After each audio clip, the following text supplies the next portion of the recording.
Good morning. We're at the queue here for the next operation, and we're sticking with the James Bond theme.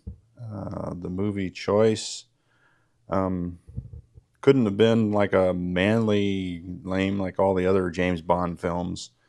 This could have been like Operation Octagon, but instead, it's Operation Octopussy. And that was a James Bond movie. I remember it.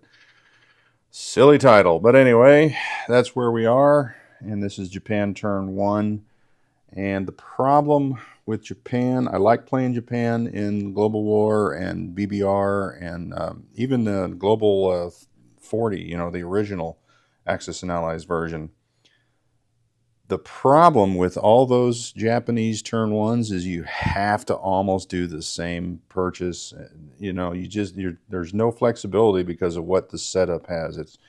It's transports in BBR and Global 40, and then this game it's Marines because you just don't start with any Marines. So if you don't buy two Marines, and then next because you're limited to two Marines, and then next turn you have to buy two Marines. So that way you can be ready to go on turn three. Otherwise you're hosed.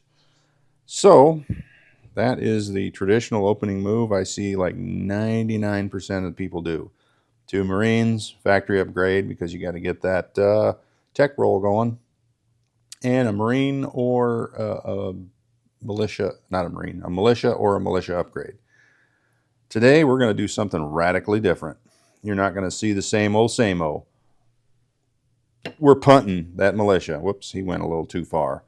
We're going to buy two Marines, upgrade the factory, and save $2. Let's get our one tech roll out of the way, which will be improved construction because we have to. That's the downside to Japan. I guess we could go somewhere else, but we're not. So 7 or under, 10, hooray. So Germany failed miserably, Russia succeeded, and so did we. I'm going to take our 16 off the board. We saved 2.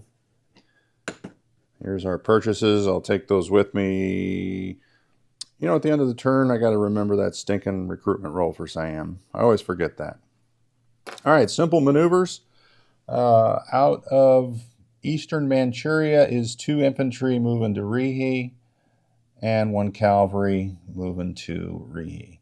So we're not going to play that silly little border clash game. We'll take mountain infantry will rail from northern Manchuria down to Rihe. We've got 2 tacticals and a fighter from Tokyo, which will fly over to Korea. Speaking of Korea, the infantry in Korea will walk over to Peking. All right, so really everything else can stay. We've got 5 transports, and we can't even fill them, which is bizarre. So we're going to bring up the transport from P32 into P15. I suppose we'll leave this transport in P16. The destroyer that was in P32 will come up to P16. We will load this infantry from Hokkaido and this motorized from Honshu onto a transport, and they'll offload in Korea. All right, that's it. No more moves. The ships don't need to move, don't need to go anywhere, don't need to do anything. So we're going to upgrade our factory here in Kyushu to a major.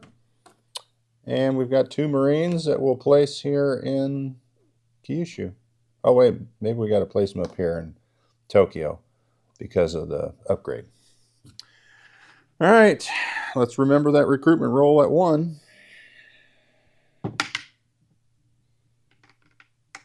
The dice tray was off. We got 2 ones. So for cash, we save 2. We get our original 16, so that'll give us 18, and 3 for oil. That's it. I'll recap what's changed. Korea, infantry, motorized infantry, fighter, 2 tactical bombers. Rihe, 5 infantry, mountain, cavalry, militia, and The transport and destroyer went from P-32 to P-16, and nothing else changed. I got this fighter in Formosa.